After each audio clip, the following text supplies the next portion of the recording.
Hi, ako nga pala si Roger. Meron lang akong gustong ikwento sa pagong. Paggising mo sa umaga, malambing na mensahe agad ang iyong nababasa. Good morning, kain ka na ng almusal, huwag kang papagutom. Text mo ako paggising mo ah. Parang sarap bumangon no? Kahit alam mo magiging busy ka na naman sa araw na yun. Sa gabi naman, good night, matulog ka ng mahimbing. Huwag ka na magpupuyat ah. Tigilan mo na yung kakalaro mo dyan. Huwag kang mag-alala dahil andito pa rin naman ako at mahal pa rin kita paggising mo sa umaga. Sarap isipin na nakadilat man o nakapikit ng iyong mga mata. Ramdam mong may isang taong nagpapahalaga sa'yo. Hindi kayo nawawalan ng mapag-uusapan kasi hindi lang isang tao nagbibigay ng katanungan. Palitan kayo ng bagay na mapag-uusapan, palitan ng mahahabang halakhak, seryoso o kalokohan man ang pinag-uusapan, handa ang bawat isa na makinig at umintindi. Kadramahan man o kasiyahan, marunong umunawa ang isa't isa. Sa tuwing daraanan ka ng kalungkutan, nandyan siya para makahanap ka ng rason para ngumiti. O basta nga lang makita mo siya, para sa'yo nagiging sapat na yun na rason para mawala ang simangot sa iyong mukha. Nagsilbing panyo para sa iyong luha. Nagsilbing unang maiyakap sa iyong pagkalumbay. Ramdam mong mapalad ka at may isang katulad niyang nandyan para sa iyo. Kausap mo siya lagi, maliwanag man o madilim ang langit. Sa pagsikat ng araw at hanggang sa paglubog nito, ramdam mong hindi ka na muling mag-iisa. Napakasarap sa pakiramdam na sa dami-dami ng taong masigit pa sa iyo, mas pinili niya pa rin maglakad kasama mo.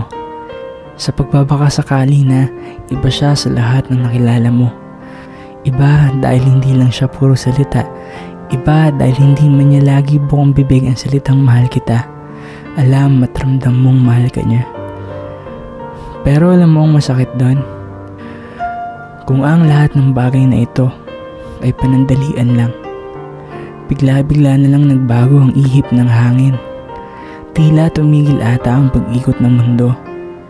Hindi mo namamalayang tuluyan na pala siyang sumasabay sa lamig ng panahon.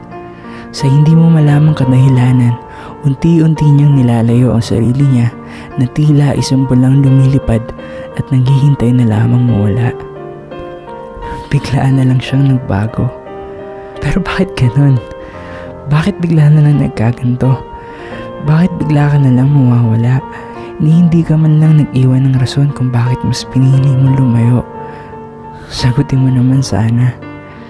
Ang dating umaga nagsisimula sa mensaheng masaya, ngayon ay isa na lamang normal na araw na hinihintay mo na lang matapos. Ang mahimbing na tulog sa gabi ay napalitan na lamang ng pagtatalo ng puso at isipan. Bakit ang laging tanong sa sarili? Bakit na walang kasagutan? Bakit hanggang sa pagpikit ng mga mata? Sinanay mo siyang nandyan ka. Sinanay mo siyang kausap ka. Sinanay mo maniwala siyang isa kang inspirasyon at pag-asa sa malungkot niyang buhay. Naging rason ka para tumuloy-tuloy siyang lumaban. Naging rason ka sa mga mahahabang halakhak sa paglimot sa kalungkutan. Binigyan mo siya ng rason para magtiwala muli. Sabay ngayon, bigla-bigla ka na lang mawawala. Ngayon, binigyan mo siya ng rason para magkaluha ulit ng kanyang mga mata. Ngayon, binigyan mo siya ng rason para matakot na muling magtiwala. Sana hindi mo lang siya sinanay na nandyan ka kung sa huli ay iwan mo rin pala siya.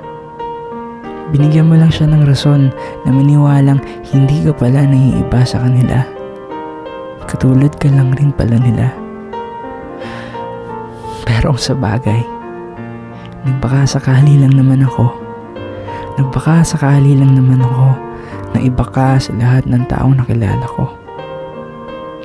Nakakalungkot lang isipin na pinaramdam mo sa akin, nagkamali pala ako.